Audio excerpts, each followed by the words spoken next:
I am so grateful to be here. Thank you for the time.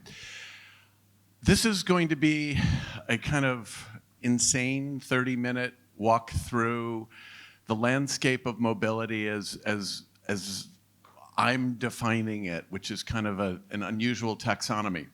So 5 years ago, I retired from a long career in tech and investing and decided that I was going to try and merge everything I know with everything I love. And what I love for my entire life has been stuff that moves. And my thesis, my sort of conceit was that mobility had been really stagnant. And I'll define what I mean by that in a minute. But that this idea of linking economies and mobility together was really powerful, but also deeply flawed right now. And then if you overlay the sustainability angle on it, what you're left with is a real quandary. And that's because transportation is the largest contributor to greenhouse gases on every inhabited continent.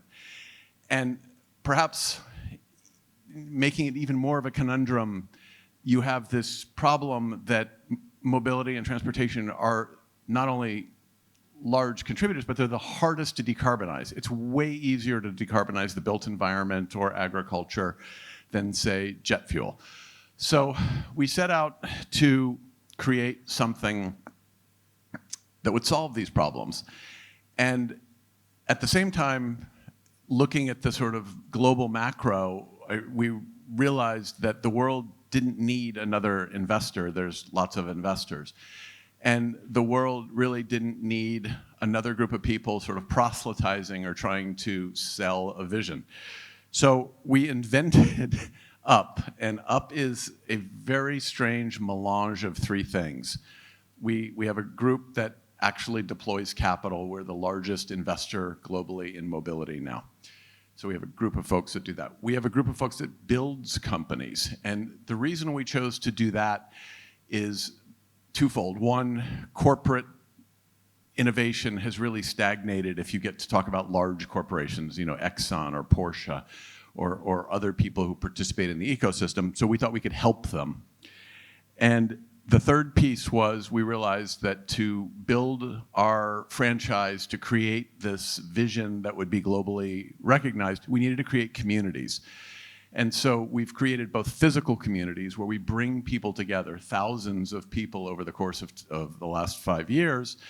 And we also create intellectual communities by publishing interesting research. So what I'm going to talk about today is neither of the first two pieces. I'm not going to talk about investing or the work we're doing with corporates to enhance their sort of innovation stature, both of which are flourishing. We've built over 50 companies in the last 5 years, and and created some astonishing things. But what I'm going to talk about is our communities. And the first thing I'm going to do is show you a video. It's 2 minutes of what one of our physical gatherings looks like. It's sort of the antithesis of a conference that you would go to and sit in a hotel room.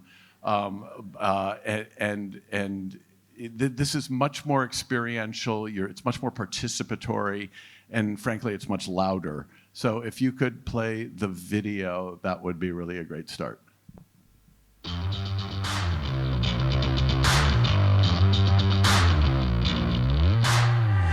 Thank you for traveling all over the world to be here. We have investors, innovators, policymakers.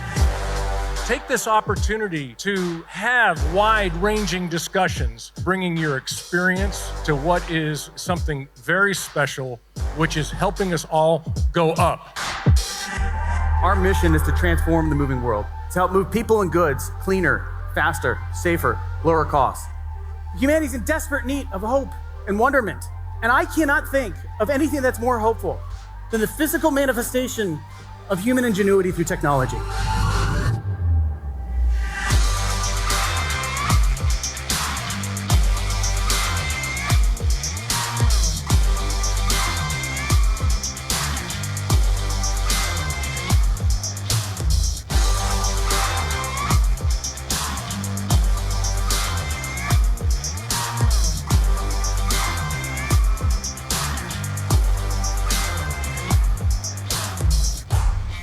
awesome to be back on stage at Up Summit talking to other mobility leaders. So that's what brings us here, right? We are literally the connective tissue of humanity. Our mission is really to get to a sustainable future as fast as possible. I'm super excited about where this whole space goes. You come to something like this and you see the impact of your work. We've done a lot in the past year, but to see what everybody else has done is really amazing. The community day on Sunday was awesome. Just sharing it with people is great. I mean, we got to share it with children, with their parents. You tell them about what we're doing, they get excited. It's always exciting to see what's next and what could be next. So, seeing a lot of the other exhibitors out here today and seeing what they can do just re-energizes what we're doing as well. This event continues to resonate in this industry, and I get really optimistic because with the community connection, I think you have roots, and I think with roots and wings, we've actually got a chance of making a difference in the world. Never give up. Follow that dream. Many of the ideas that you have are going to change the world. You're going to change the course of human history. The world needs the men and women in this room, and we need you to be successful.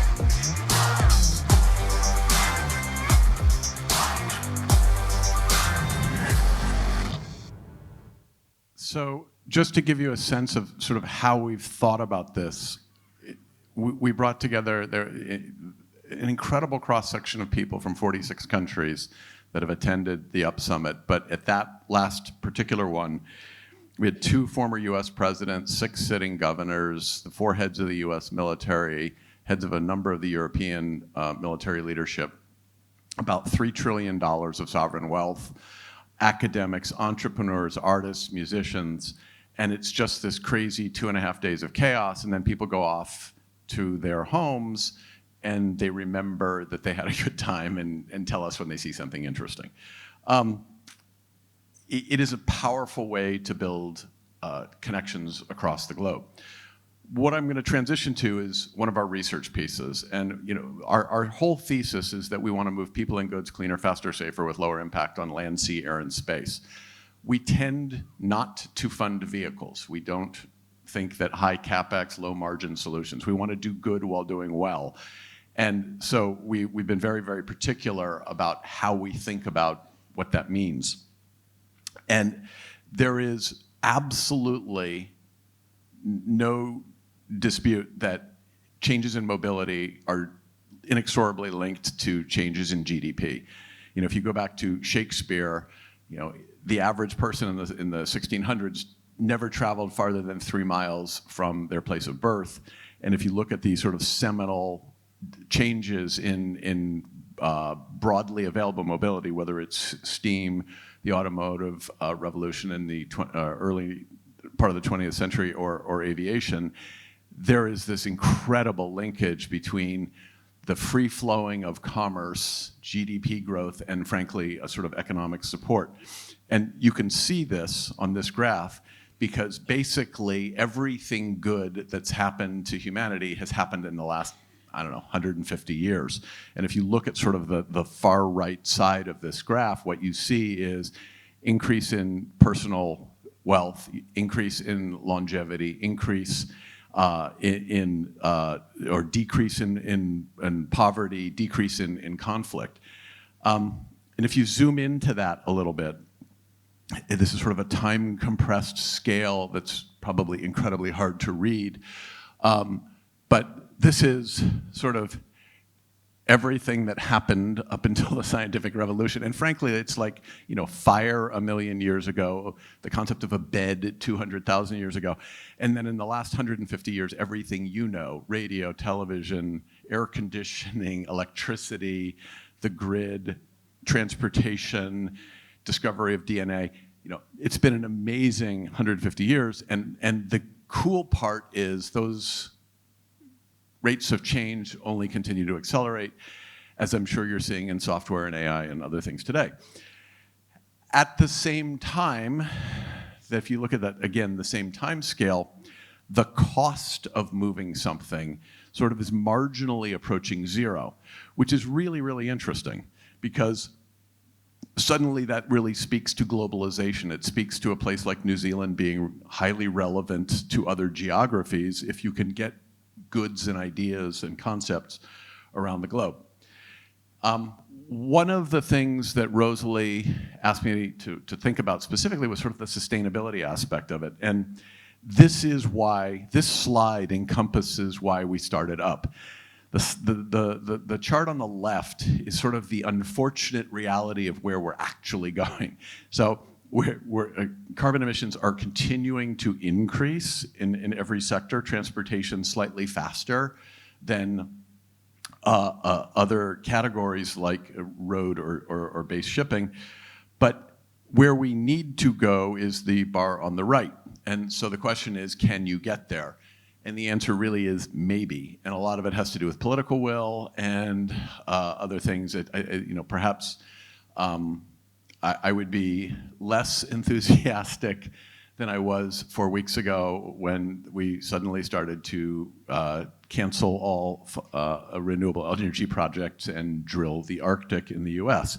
But be that as it may, we are pushing back pretty hard on our end to try and figure this out. And the reason we're optimistic is that there's this incredible convergence of technologies.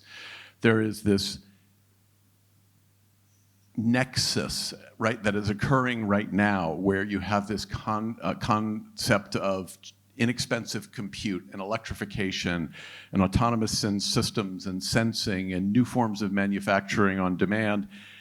And all of those lead to some really, really, really interesting ideas. And I'm going to talk about a few of them today, but when we think about the mobility landscape, it quite literally is everything from a bicycle or a scooter on one end to a hypersonic plane and a rocket on the other.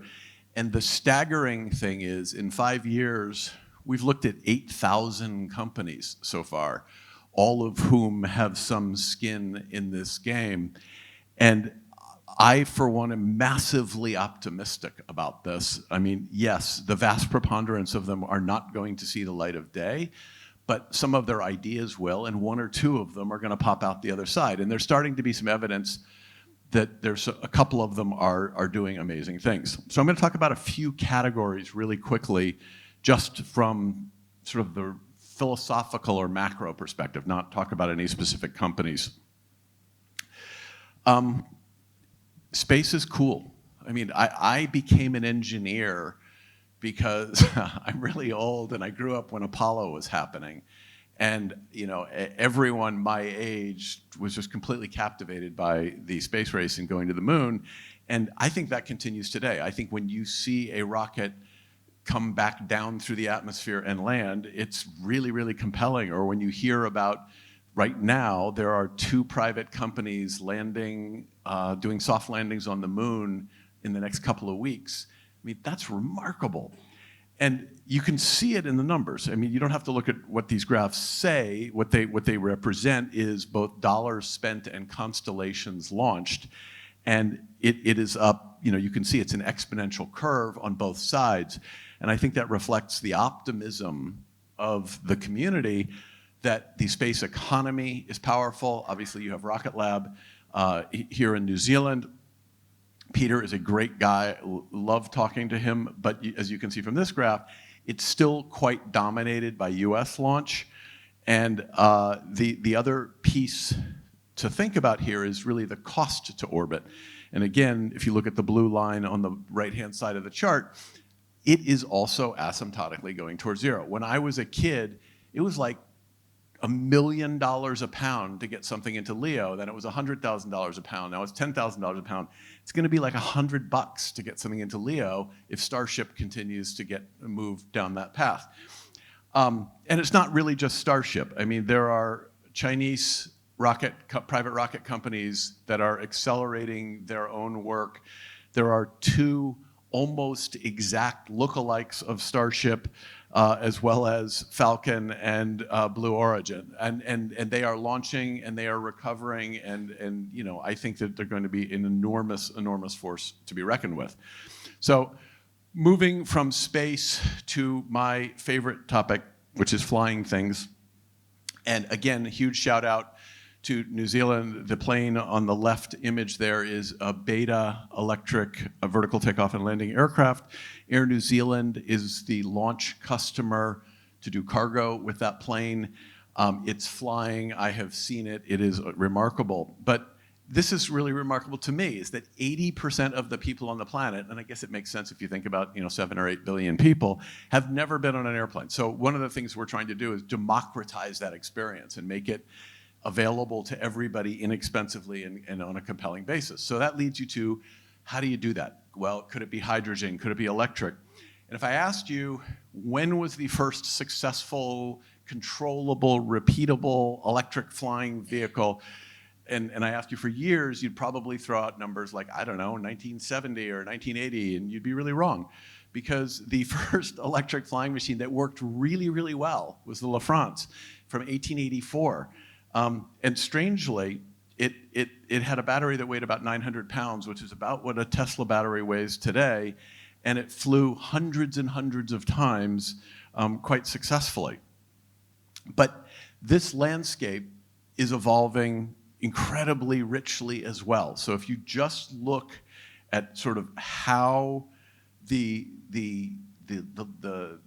field is changing and evolving and growing, you're seeing tremendous investment in electric vertical takeoff and landing, of electric conventional takeoff and landing, hydrogen-powered planes, supersonic planes, hypersonic planes, and then obviously all of the systems and sensing and perception and ancillary electronics that need to go with it. And again, just like in any facet of the mobility ecosystem, it is deep and it is rich and it is really well populated. One of the things that we have been really, I think, excited about and helped catalyze is drone delivery. So we helped support Zipline with what they started to do in Africa with medical delivery. And more recently, we have helped shape what Google has done in partnership with Walmart. And what's really remarkable is that Walmart is the largest driver of drone usage in the world besides the military. And that is a really powerful thing. And in the next year, Walmart will eclipse military usage of drones. Just with 100 stores, they will do on the order of 5 million deliveries in 2025. When they reach their full capacity, they'll be doing about 70 million deliveries a year at a cost of about a quarter, 25 cents each. So the embodied energy of delivering something by drone in the US in particular is less than the embodied energy of cooking a hamburger. So instead of having a guy on a motorcycle show up or a guy in a car show up with a human being, it is a really, really, really remarkable way to do it. You can just sort of see the cost curve here. Again, asymptotically going to zero through the use of technology. So the other problem with planes and air travel is it hasn't changed. And when I was a kid, there was this incredible Cambrian revolution of air transport morphology, shapes, sizes, different planes. There was a new plane every year. The 737 that we all know, that is flown by many airlines around the world, is closer to the Wright brothers than it is to today. And yet, it is still ubiquitous. And there's a huge problem with that. And the problem is the graph on the left. And that is showing the relative efficiency gains through time. And all of those efficiency gains have come from advances in jet engine and efficiencies. And they are running out of those. And if you look at a 707 from 1960, the silhouette, it looks darn close to a 737 today.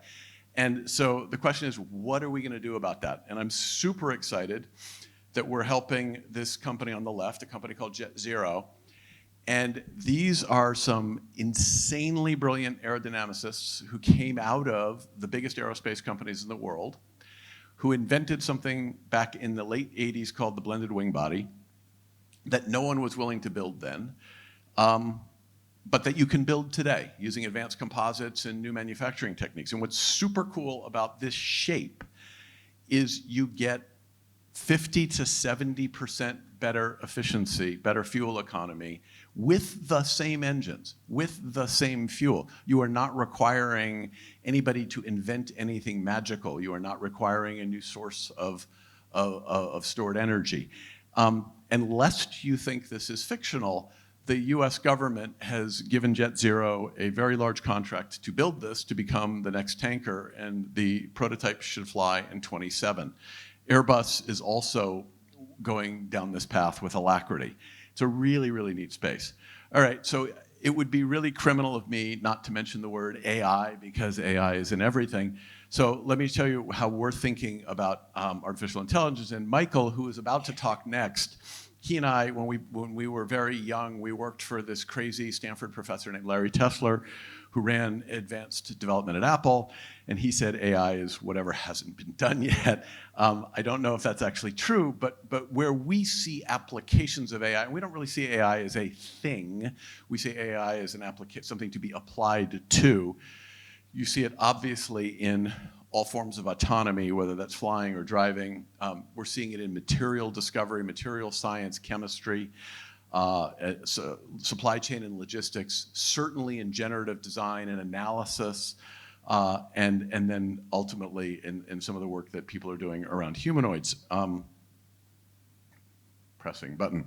So for those of you who don't live in San Francisco, Waymo is a really, really wonderful thing. And Waymo went from essentially 0 rides to being the preferred delivery solution of people in San Francisco and now Los Angeles.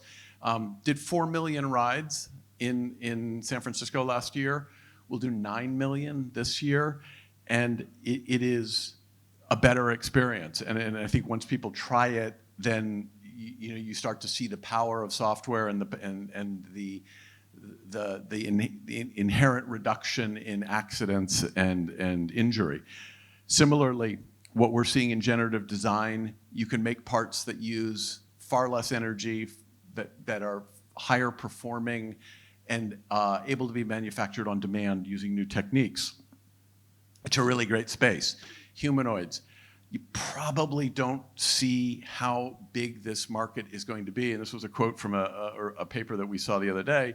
Total addressable market is basically the entire population of the world, because we have mediated the world to be addressed by a bipedal, 2-armed object. And it's astonishing how much money has gone in. Yesterday, Figure announced that they raised at 20 times their last valuation, or $40 billion. Apptronic raised $1 billion this week, many others. But what's also incredible is the speed at which the robot community is advancing. And if you look at like Boston Dynamics taking 21 years or Figure taking 12 months, UCR has a walking robot designed to work on oil rigs that went from an idea to production in 3 months. So this community is converging insanely quickly. Again, China has a community that is equally large, and whereas you see Tesla in the US building humanoids, you see XPeng and Xiaomi and other automotive and electronics manufacturers going into this realm. Cars, huge sea change. It's not the US, it's not Europe, it's China. It's an amazing, amazing transformation. There's more capacity in China right now than there is demand for every car on the planet. BYD is probably the most interesting car company. They're building humanoids, they're building batteries, they're building autonomy, and it has been not only a fantastic investment, but a fantastic ecosystem play. Much like that, you see Tesla vertically integrating and moving from being a car company to a technology conglomerate, all the way back to lithium mining, battery manufacturing, robotics for factories. And even with changes in policy, you're starting to see that the EV adoption rate is going to continue, and it will continue to dominate. It's the fastest growing segment in transportation today. The US is woefully behind in sort of all aspects of infrastructure. I have a few seconds left, and I'm going to leave you with a concept that one of the people on the panel talked about, which is how long it takes to do this. I've been really, really lucky to work with some seminal companies that have changed markets. I've had IPOs that take 13 years. I've had IPOs that take 15 years. I had one that took 19 years. This is a chart of Uber, and this is the last, 13 years of Uber. It took $31 billion and 13 years before they made a dime of profit. These are really, really hard industries to reshape. There's a lot of entrenched players who are trying to protect a position, and I think it's incumbent upon all of us to push really hard and make the world a much more interesting, a much more sort of democratized, a much more fluid place, and the economies will benefit from that. So thanks. I'm around if you want to ask questions later.